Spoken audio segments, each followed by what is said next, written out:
What's goody, everybody? Welcome back to part 4 of my 6-part series leading up to my big board, which will be the finale. I don't know if I'm releasing it the day before the draft, which would be tomorrow, or the day of the draft. The position we're talking about today is the power forward position, and it's my favorite position in the draft. I think if you're a team like the Detroit Pistons, for example, you should draft a power forward with pick 5.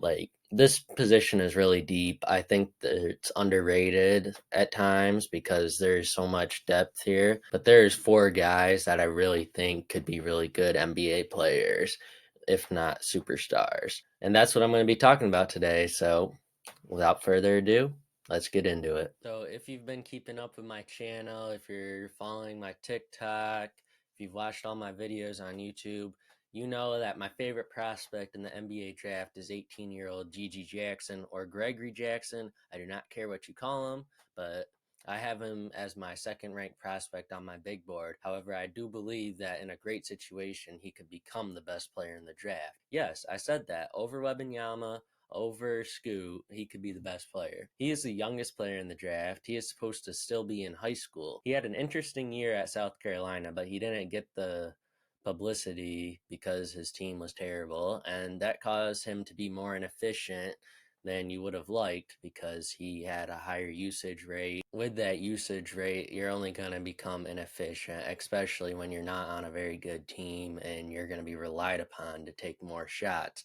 And again, he's only 18 years old, and I think if he was in the same situation as Brandon Miller, he would have been the best player in college basketball, but he wasn't, and that's where his problem is. Because of his frame at 6'9", 215 pounds, which is kind of like how LeBron James was when he first came into the league and was getting drafted, I think LeBron is the ceiling in my opinion. Now, will he ever be as good as the second greatest player of all time? Probably not. Of course, the floor of Gigi is Isaiah Todd.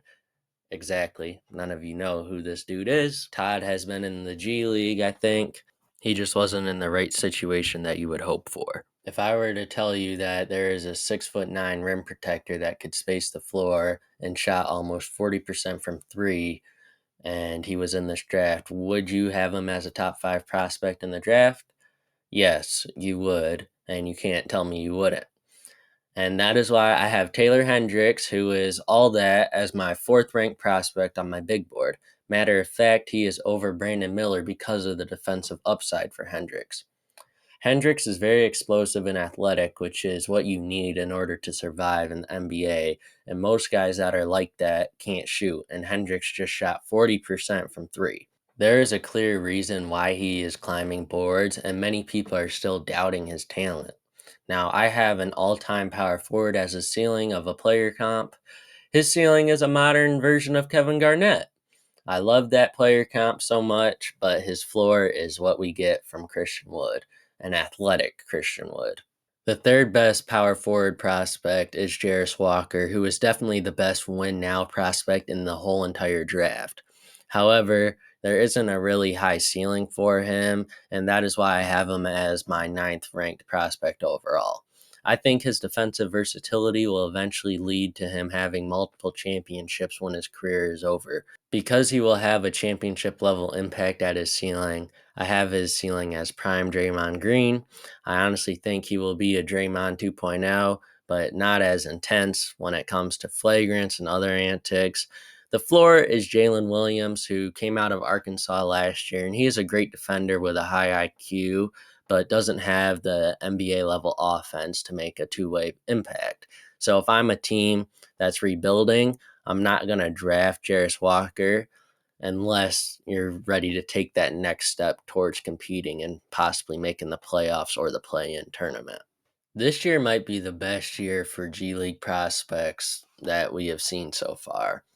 At 4, I have Leonard Miller, who is ranked 12 overall on my board.